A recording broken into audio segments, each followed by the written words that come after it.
There's nothing that I wouldn't do. For your attention, please. Can I have your attention, please? Everybody just look at me. Everybody just look at me. I day trade attention. Shout out to Gary V. Respond to every mention. You can find me on your FYP. Before 2020, I was doing the. What's up, everyone, and welcome to Let's Be Clear with Just Wayne. I'm Just Wayne, your host. It's another Wednesday night. It's been another week of unbelievably crazy things happening across the board. And I want to talk about some of the things that are going on today, right? We have the Love Island episode 2 that's airing today. The NBA Finals start tonight, and we're just on the other side of some of the primaries that are happening. And I think all of these things are really deeply interconnected in some incredible ways. And so the first thing I want to talk about is Love Island. And listen, this is the first time I'm ever watching the show from start to finish. And so we're going to cover that today in our edition of a little segment we like to call Reality Check. I don't know how we're going to survive this. I really want Montauk to survive. This week, a hot new bombshell enters the villa. I was rooting for you. We were all rooting for you. How dare you? Do you know you have 30 minutes?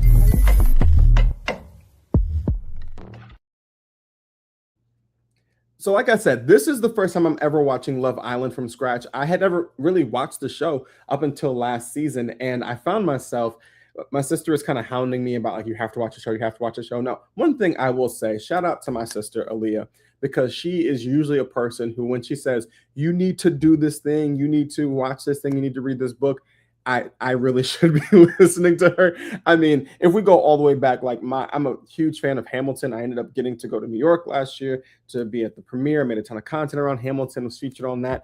And all that in part because Aaliyah was like, you're going to love this play. And I was like, I don't know, or when it came to a book series, like reading The Fourth Wing, she was like, you have to read this book. So usually if my sister is telling me I should do something, then I really need to be doing it. Yeah.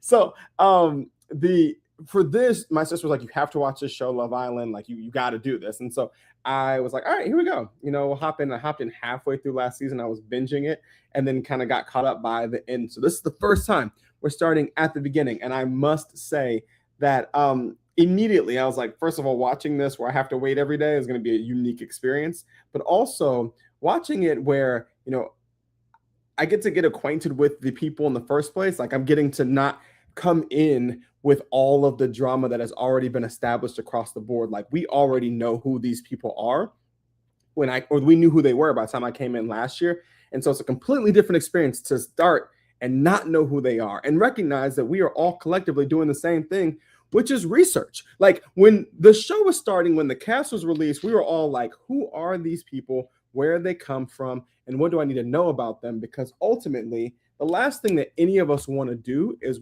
any of us want to say, hey, this person's my favorite or that person's my favorite. End up picking someone who is terrible. Like that's the last thing we want, because like last season, folks hitched their wagon to Huda, and that was not the wagon to be hitched to, right? So this season, before the whole thing got started, we had the first person, Vasana Montgomery, who was kicked off the show because some video surfaced of her saying the N-word. By the way, like this is like the best advice I can ever give a non-Black person. Never, under any circumstances in your life, say the N-word, especially if it can be videoed somewhere. But ultimately, that causes her to not be on the show in the first place. Then we turn around and like she's not only spamming it or saying it with the word, but then there was a video with her in the arcade. So immediately people found the video and she's out of there. That's before we even get introduced to the singles on the island. We get introduced to the singles and we start trying to figure out, all right, which one of y'all am I going to be cool with? Which one of y'all am I going to be like fine with? And I kind of laughed because when Love is Blind came out, I ended up talking a ton about how, it was very, very white. Love is Blind has been very white for the last several seasons. And it's just one of those things where it's like, Yeah, but right, it's felt more MAGA adjacent for the last couple seasons, both the Minnesota season and the season in Ohio. So I kind of crack up to get to Love Island, and I'm like, oh, y'all got one white girl, one white boy on here, and everybody else is trying to figure it out. Even the person who's British is like real. I like your dark features, right? Like it's very, very different. And so you have Kinsey, who is a recent graduate of a college from Kennesaw, Georgia, and right away we're like, all right, white girl, blonde hair, blue eyes from Georgia. It's a 50-50 toss up. We can see where we go from here. And there's some pictures that started circulating on the internet with her, and there was some Trump imagery around and behind her. And it was very much like, what is going on? But then it was like, no, actually, this is AI, which is a scary space to be in. Like, it's a scary spot to be in, to recognize that people can just take your picture and throw it in AI and make you look like you are participating in or contributing to anything. I know it's one of the things that we are experiencing right now in the state of Minnesota, and I'm gonna talk about that a little bit later, is the impact of AI and like deep fakes and how that works, and the fact that we've banned those deep fakes here in the state of Minnesota. But so there's speculation online. Is she a Trump supporter? Can we get behind her? Only to find out that not only is this probably AI, but her brother is getting into the comment sections and being like, we are not those people. We do not support those people. We do not vote for those people. That is not who we are as a family are. So we automatically, and for being real, in 2026, in the America that we live in, we're on high alert, especially respectfully for white folks, especially respectfully for white folks from the South. You kind of got to prove that you might be part, or we might be able to rock with you, and not just automatically be like, okay, you're going to be cool. So she might be off the hook for now. Right? We'll see. Obviously, this was night one. Night two is going to air here probably about 30 minutes from this live recording. But like, that was night one.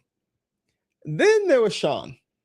And Sean came on and he's all smooth and everything with the, half sleeve tattoo. And it's like, okay, cool. And then he was like, actually, I'm a police officer. And we were like, like me, like, a cab. Like, F the police coming straight from the underground. Like, we just immediately know. And then he ends up getting with Beatrice, which, like, let's just talk about a Olympic, like Paralympic athlete who, like, she's out here, like, in her personality is on 10, right? And just like the facial expressions, she's just a hilarious person, lots of personality. And so Beatrice and Sean are kicking it and they're talking about, okay, what kind of things are you into? And he was like, yeah, I like country music. And she was like, like she hit him with the beatbox, right? Like, no, I'm not really comfortable with the idea. She said that she would rather inherit another disability and be deaf than have to listen to country music consistently. Now that is a statement from someone, right? To say, no, I actually don't want any parts of this. And what's wild is like Sean was getting all the love when they were doing the first little challenge where they, they had to come through and they're kissing and like, oh, he's a good kisser, right? Shout out to Usher. I've been around the world, I've kissed a lot of girls, so I'm guessing that it's true, right? And everyone was like, oh, he's such a good kisser. And so, but being a cop and then being a country music fan, those two pieces of evidence were all that folks needed to immediately begin to speculate. And I'm going to name I Am People. Everyday people. Like, I began to immediately speculate, like, is homie, who did you vote for in the 2024 election? And where were you on January 6th, 2021? Like, just those two pieces of evidence. We are so, as a society, afraid and traumatized by the potential of being connected with someone who could be harmful, that we are taking minimal amounts of evidence and trying to connect them. And I think a part of it is this. If I root for someone, there's a certain perpetuity to the internet, right? Is if I root for someone at some point, the thought process is I have to be able to defend that rooting forever. And as you heard in the intro for this segment, Tyra Banks, we were rooting for you. We were all rooting for you, which is so funny because Tyra Banks is one of those folks that we were rooting for you. We were all rooting for you. And if you say out loud, like, oh, yeah, I kind of rock with Tyra Banks, there are people who have viewpoints about Tyra based on information that they have. And based on that, they will say, oh, I am or am not going to rock with you because of the celebrity that you might rock with. That's where we live as a society. It is no longer just I like the show and I thought she was kind of funny. It's like, where does this person stand morally? Where does this person stand politically? Am I going to be able to defend everything that they say forever? And I think there's an element here of like, stan culture used to just be, I got one person that I just love this person as an artist so deeply. We're not there anymore. We're not in a space anymore where it's like, it's just this one person. Now stan culture has extended to every single person that I ever vouch for. That vouching is in perpetuity. It is forever. And if I then at the beginning of the show say, oh, you know what? I like Sincere, track athlete. He might be all right.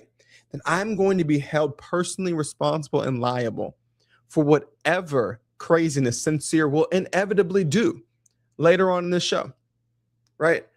And that makes it difficult for us to consume purely.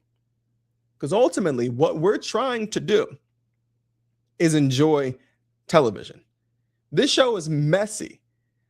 It's meant to be messy. They give them alcohol, they give them sleep deprived these 20-something-year-olds, and they put them in challenges where they're making out with other people all the time. Like, there is no other place on earth where you find yourself just making out with 4 different people in the course of a few minutes. This is a unique experience. And the nature of that is for our enjoyment. But once you add in the reality of what standom and what political connection means, it changes how we consume it. Because it's not just reality TV anymore. It is a reflection of our reality.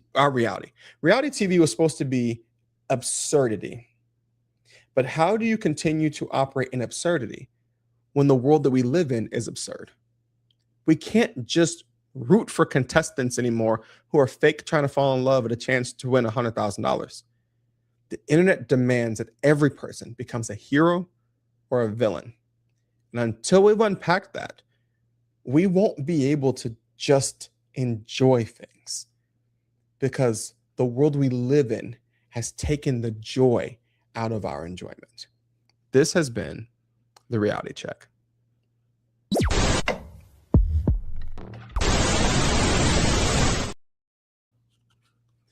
Speaking of things for our enjoyment, the NBA Finals are starting right about now.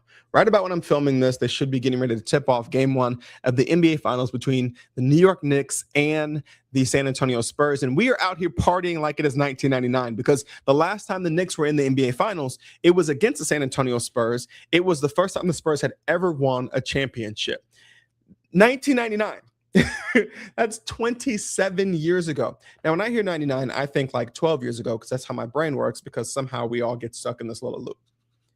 But we are now partying like it's 1999. Shout out to Prince as we get ready for these finals. And these NBA finals should be purely about the storyline of these two franchises seeing each other in the finals once again, 27 years later. The fact that the Knicks haven't been back since then, and how they have the opportunity to not only win their first title in over 50 years, but they have the opportunity to avenge their last time in the finals. There's also the opportunity to have a storyline around New York City, and it's being in a little bit of a sports championship drought. Obviously, the Yankees won recently, but whatever. A storyline around the fact that the Spurs went into rebuilding and have come out of rebuilding with quite possibly the best player in the league in Victor Wembanyama. And is this his opportunity to become the face of the NBA? Those storylines would be what we would deal with in a normal world. But once again, we do not live in a normal world. We're living in the most politically divisive experience in modern history. So what's happening right now is not just these storylines, but politicians who are stepping in and trying to co-opt these sports experiences for their own personal, political, and partisan gain. Like politicians are trying to get a courtside seat to the culture and then use them as a part of their campaigning and to score political points. We saw this when we got the announcement of who was going to be in the finals because each of those teams won their, prospective playoff series. And the governor of the state of Texas decided to post an AI generated picture of himself dunking on Kathy Hochul, who is the governor of New York. Now, a couple of things about this picture. First and foremost, is this an appropriate use of time for the governor of the state of Texas? That's the first question. Listen, I understand y'all have social media staffs. I get it. Second question, why couldn't you AI generate legs that work? And I'm not trying to be ableist. I don't believe in ableism, but I do hate Greg Abbott. You had the perfect opportunity here to AI yourself into some legs that would have made logical sense for how you were jumping to be able to dunk. The third question here is, why is Trump there? Because Trump, for all intents and purposes, is a Knicks fan. He's from New York. But in Greg Abbott's mind, he's going to make daddy happy by dunking on the big bad blue lady, the big bad Democrat lady from New York. There's a lot that's happening in this picture, but I do think it's super fascinating to recognize how both politicians are utilizing this, because after this was posted, Kathy Hochul's office responded by saying, breaking news, Greg Abbott just came out for men and women competing on the same court. Because I don't know if you know this, but trans people in sports was such a big deal in the last election. Like legitimately, we might be experiencing fascism because some folks didn't want 7 trans folks to participate in college athletics. It's that there are 7 trans people competing in college athletics in the NCAA. And those 7 people were worth all the freedoms, all the rights, all the economy, a children's school in Iran, all of it. It was worth it because those 7 trans folks are not participating in sports. Also, it's June. Shout out to all the members of the LGBTQ community, as it is Pride. Happy Pride to all of you. So these images are just another example of the ways in which politicians are stepping in to try to utilize or co-opt these sports moments to make something bigger of it, to make something about themselves. Now, I'll say this, for their part, like politicians usually cheer on their teams. There was a movie back in the day on Disney Channel called Alley Cat Strike. And in that movie, there was East High and West High, because it's always East High and West High, and both in a town called Appleton. And they were competing for the Apple Cup. And it was the mayor of East Appleton and the mayor of West Appleton. They were competing for the Apple Cup. And in this, the Apple Cup came down to the bowling team. And that was the movie. So the bowling team competing in a bowling match to see who would win the Apple Cup. And the mayors of the towns are like placing wagers and everything on it. It's on Disney Plus. And this episode is sponsored by Disney Plus. No, but it's on Disney Plus. But it's so interesting because the movie ends up rebuking these mayors for allowing their politics to seep into kids' sports. And what I think is fascinating is that same rebuke could be levied against politicians who used to have fun with it, who used to enjoy the banter, who used to go back and forth and bet things. Some of the trophies that we have right now in college football are a result of, the governors of 2 states saying, we'll bet a pig on this. And so you have the Floyd of Rosedale, which is the trophy between University of Minnesota and the University of Iowa, right? But it was like, it's friendly. This is not friendly. This is intentional attack towards others, because there's been a consistent dehumanization of others. So here it is. Once again, we can't even watch basketball. We can't even watch a basketball game without being in the position where politicians are stepping in and impacting and affecting our ability to watch. Like, that's the spot we're sitting in. And it is tough because there is actually a concept for what it will look like to just show up and not make a big deal of it. hilariously, Zoran Mamdani, who is the mayor of New York City, is a great example of this. Zoran goes to Knicks games. Folks don't really know about it. He don't make a big deal of it. He doesn't have pomp and circumstance. He doesn't try to sit courtside. He doesn't try to, post it for political gain. People see him and they take selfies and everything. He's like, yeah, I'll sit up with the fans. I want to sit where the people are. I want to be where the people are. Like Zoran is just there. I think it's interesting because Laura Ingraham, who was a Fox News contributor, once famously said about LeBron James when he was making statements about politics that he should just shut up and dribble. Now, obviously, the inherent racism and the ridiculousness of that statement was like covered ad nauseum. She was raked over the coals for it, as she should have been. But maybe the opposite is true. Maybe what we should be telling politicians is that they should show up and be invisible. That basketball games and football games, all these things are not about them. And when they make it about them, they detract and take away from the experience. I mean, I'll never forget when players were kneeling in solidarity with Colin Kaepernick and fighting in the fight against or in protest of police brutality. I'll never forget when Mike Pence was going to go to an Indianapolis Colts game. That was the thing. He was going to go to the Colts game. And the thought process was, they're not going to kneel if I'm there. Mike Pence went. Players knelt. Mike Pence left. And the game was overshadowed by the conversation about, should he have stayed longer? Why did he go? Should the players have done that? And the crowd that is always saying, keep politics out of sports, seems to be really comfortable with it when it's their guy or their person. But I think Knicks fans don't want this.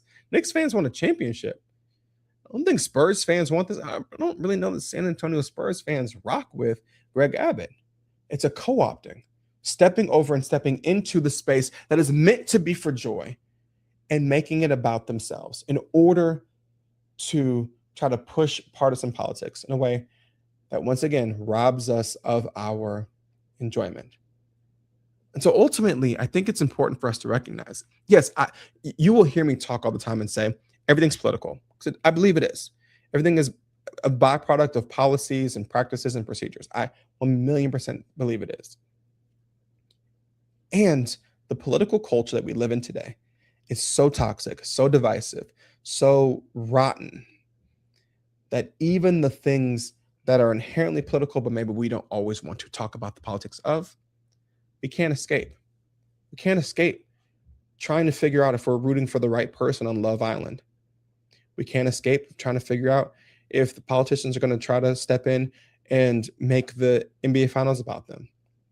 And example after example after example, every album we listen to, every TV show we watch, right? The coffee that you drink, who supports it, that's the spot that we live in collectively. We can't escape the politics of the moment. And until we unpack what that means for us, I don't know how we can continue moving forward. Enjoy. That's kind of what I want to talk about today. But before we get out of here, one more thing. Give me one more. Hey, okay, one more thing. Why do you? But we do have one more thing.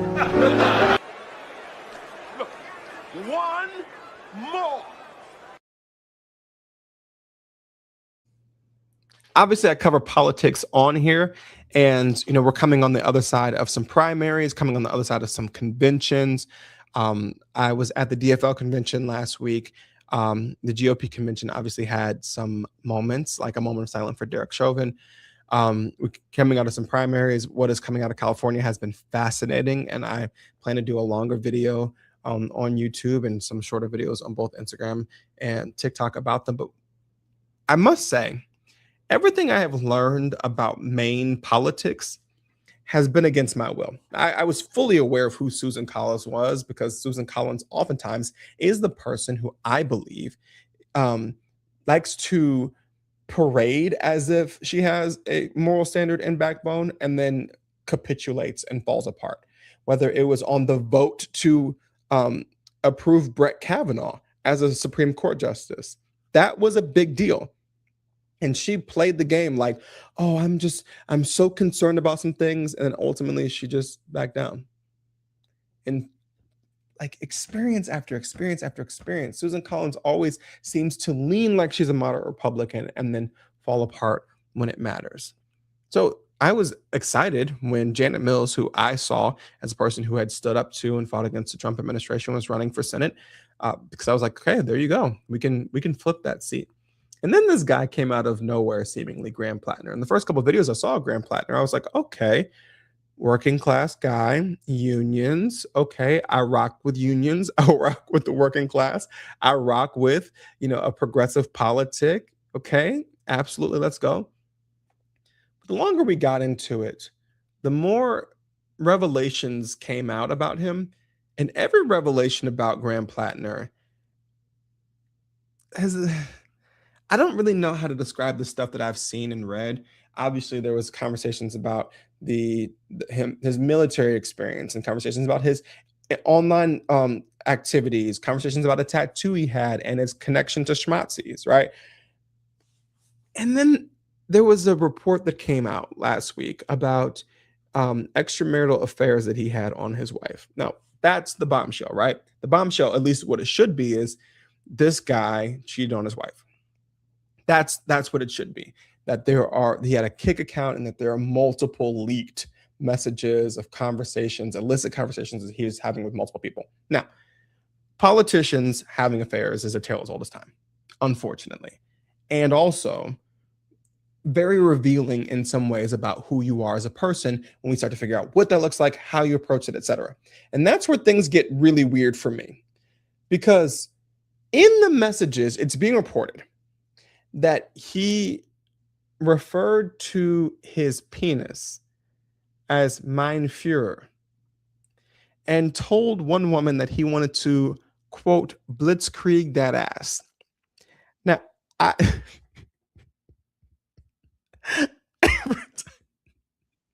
every time I've come across this, I have nothing to keep it together. I'm sorry.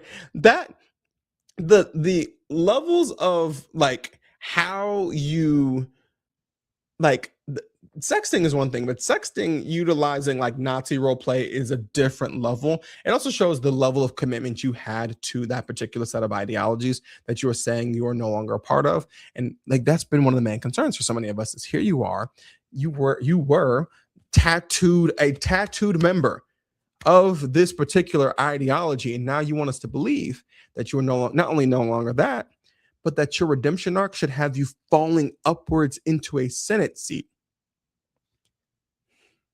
Now, he is the leading person in the Democratic primary there. I don't really think there's anybody else left in the primary. It's just him. We want to flip the Senate blue. Amen. Hallelujah. Amen. God bless you. Figure it out. But of course, Susan Collins is trying to capitalize on this. And she's like, he's an adulterer, he's a cheater, he said all these different things. And then reportedly a reporter in Maine was like, Shorty, you throwing stones from a glass house, right? Because as this reporter put it, Susan Collins is a homewrecker. She was having an affair with a man who was married, and that married man's wife was dying of cancer. So she not only wrecked a home, but she wrecked a home that was already on its way to being deceased because that woman was dying. And that man left his dying wife to go be with Susan Collins, and that is her husband today. Now, what is fascinating is that both of those stories are fucked up. And I don't really know any other way to describe them than that. Both of those stories are egregious and disgusting. The question one has to ask themselves is, can I go, oh, well, when it comes to Graham Plattner, so he just had an affair and that's what we're going to disqualify him for. But then Susan Collins is everything but a child of God. Or what Republicans might do is say, those messages are disgusting and he shouldn't be allowed to be anywhere near the Senate, while excusing the actions of a woman who broke up a home of a man who should have been taking care of his dying wife. The interesting thing is, both of those things are horrendous, but only one of them will be considered bad based on where you stand politically. the tribalism that we all operate with impacts the way that we think about the scandal, because the scandal isn't even scandal anymore. The scandal's political. Like the scandal's bad, but like we interpret the scandal through the politics. That's where we are. So once again, like I said, everything's political. From the messy TV we watch to the sports that we participate in, the food we eat, the water we drink, down to the way that we think about good and evil. And my hope is that we can all collectively try our best to operate within a sense of grace for ourselves and grace for others, but also keep a clear eye on what is necessary for us to be able to make sure that we're expanding rights for humans, that we're protecting people, that we're protecting this planet. Like, don't get me started on the things that should be universal, but that's my personal political standpoint. What we need to make sure that we're doing is finding a way to get past this experience that we're in. Because maybe once we get past this experience, we can find joy on the other side. I'm just Wayne. Thank you so much for coming to my TED Talk. This has been Let's Be Clear. I will be back on Sunday. We're going to start doing these twice a week, and we're going to start getting some guests along the way, because I know the guest conversations have also been something that you all have really enjoyed. And so I look forward to seeing y'all on Sunday, and some point between now and then I'll announce what the guest is. But until then, I love y'all. Peace.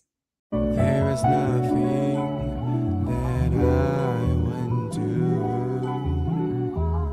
Boy, your attention, please. Can I have your attention, please? Everybody just look at me. Everybody just look at me. I day trade attention. Shout out to Gary V. Respond to every mention. You can find me on your FYP. Before 2020, I was doing the